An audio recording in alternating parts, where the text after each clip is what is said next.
In Lesson 5, we learned how to join dependent clauses with independent clauses to make complex and compound complex sentences. However, we have to be careful to use and combine dependent clauses correctly. So let's talk about a few common errors with dependent clauses. When we use dependent clauses correctly, we make our sentences more interesting. When we use them incorrectly, we often get sentence fragments.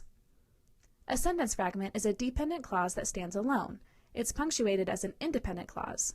For example, as the bystanders merely stood on the sidewalk and stared, begins with a subordinating conjunction, as, and does not express a complete idea. Remember our test? If a stranger ran up to us on the street, we'd be weirded out and confused by this fragment. We know then that it's a dependent clause, and with a period at the end, we know it's a fragment. Here are a few more examples.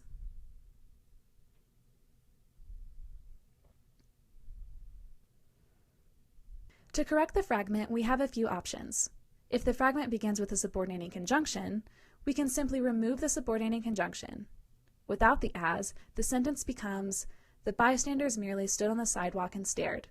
We have a subject, bystanders, and verb, stood, without a subordinating conjunction, so now we have a complete independent clause.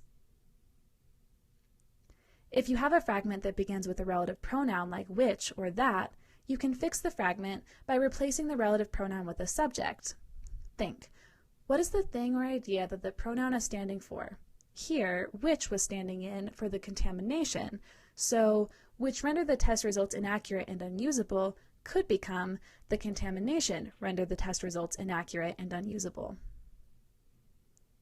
In Lesson 6 of this workshop, we've discussed common errors, learning about fragments and how to correct them by removing the subordinating conjunction or replacing the relative pronoun with a subject. Now is your chance to experiment with these concepts. Please return to the Canvas module and reopen the Activity 3 document. Use what we learned in this lesson to check for fragments and correct any that you find. Remember to save your work because you'll be submitting this at the end of the module. When you're finished, advance to Lesson 7, Modifiers, Adding Details.